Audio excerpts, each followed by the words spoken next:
सर्व दत्त परिवारास साष्टांग प्रणिपात. शुभप्रभात. दत्त माझा मी दत्ताचा. रचना श्री गुरुदत्त चरणी अर्पण.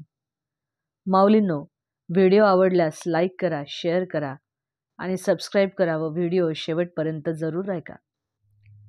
मच्छिंद्रनाथांनी गोरक्षनाथास कनकगिरी या गावामध्ये उपदेश करून सर्व वेदशास्त्रात त्यांना प्रवीण केले व मच्छिंद्रनाथांनी त्यांना सर्व 14 विद्याही शिकवल्या. मच्छिंद्रनाथांनी गोरक्षनाथांना साबरी विद्या शिकवली व ते सर्व अस्त्रात त्यांना प्रवीण केले. मच्छिंद्रनाथांनी गोरक्षनाथांना मारुती, श्रीराम, झोटिंग वेताळ तसेच कालिका, महिषासूर या सर्वांचे दर्शन घडवले. ज्यावेळेस मच्छिंद्रनाथांनी गोरक्षनाथांची श्रीप्रभू रामरायाची भेट घडवली तेव्हा रामरायांनी गोरक्षनाथास मांडीवर बसवून आशीर्वाद दिला. अशा प्रकारे गोरक्षास सर्वांनी वरदान देऊन त्याला तपस्येसाठी बसवण्यासाठी मच्छिंद्रनाथांना उपदेश केला. एके दिवशी काय झालं की गोरक्षनाथ संजीवन मंत्राचा उच्चार करत बसलेले होते. त्यांच्या आसपास मच्छिंद्रनाथ नव्हते. ते जिथे बसलेले होते तिथे गावातील काही मुले खेळत होती. ती मुले चिखलाचे गोळे बनवून त्यापासून नवनवीन वस्तू तयार करत होती. त्या मुलांनी तिथे गोरक्षनाथ बसलेले पाहून त्यांनी गोरक्षनाथास आपल्याला एक चिखलाची गाडी करून द्यावी अशी विनंती केली. पण गोरक्षनाथांना चिखलाची गाडी बनवता येत नसल्यामुळे त्यांनी मुलाला नकार दिला. तेव्हा ते मुलं स्वतःच आपणच चिखलाची गाडी तयार करू लागले.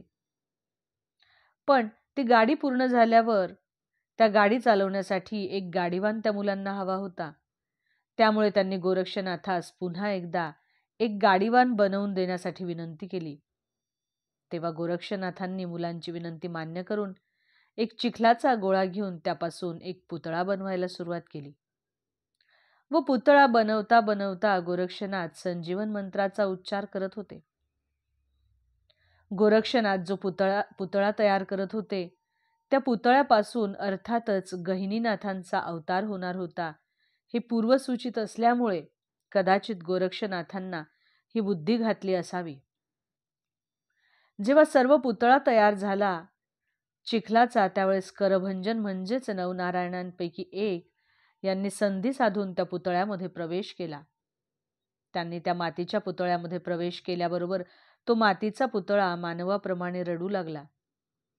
तो रडण्याचा आवाज ऐकून आसपासची सर्व मुले घाबरली व भूत भूत म्हणून पळून जाऊ लागली. पळता पळता रस्त्यामध्ये मुलांना मच्छिंद्रनाथ भेटले. तेव्हा मच्छिंद्रनाथांनी मुलांना घाबरण्याचे कारण विचारले. तेव्हा मुलांनी झालेला सर्व प्रकार मच्छिंद्रनाथांना सांगितला. मुलांचे बोलणे ऐकून मच्छिंद्रनाथ आश्चर्यचकित झाले व मुलांना तो प्रकार कुठे घडला म्हणून विचारू लागले. तेव्हा सर्व मुलांनी मच्छिंद्रनाथांना घेऊन लांबूनच ते ठिकाण दाखवले. त्यावेळेस मच्छिंद्रनाथांना त्या मुलाचा आवाज ऐकू येत होता. तेव्हा त्यांना लक्षात आले की हे दुसरे तिसरे काहीही नसून करभंजनाचा अवतार झालेला आहे.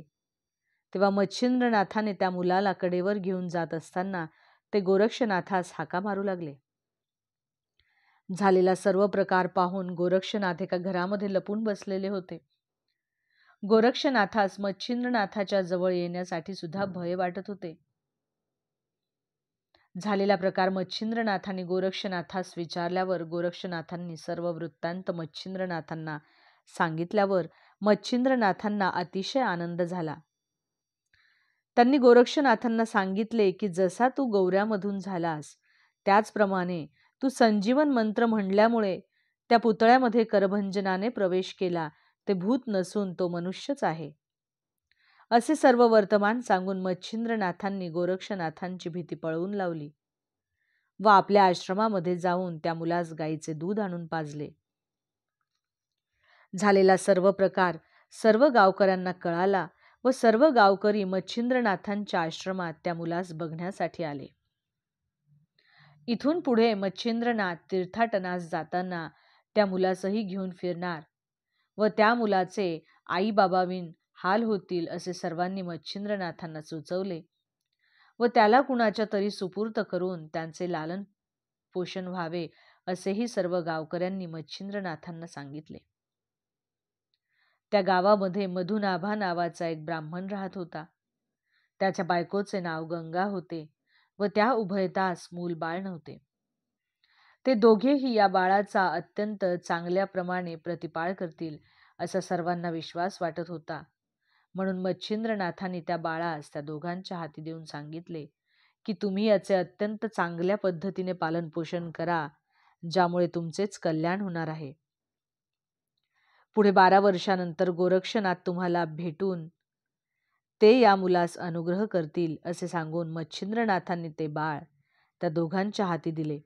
पुढे काही दिवस मच्छिंद्रनाथ त्या गावी राहून नंतर गावकऱ्यांचा निरोप घेऊन तीर्थयात्रेस निघाले. पुढे त्या बाळाचे नाव गहिनीनाथ असे ठेवण्यात आले. अवधूत चिंतन श्री गुरुदेव दत्त. दिगंबरा दिगंबरा श्रीपादवल्लभ दिगंबरा.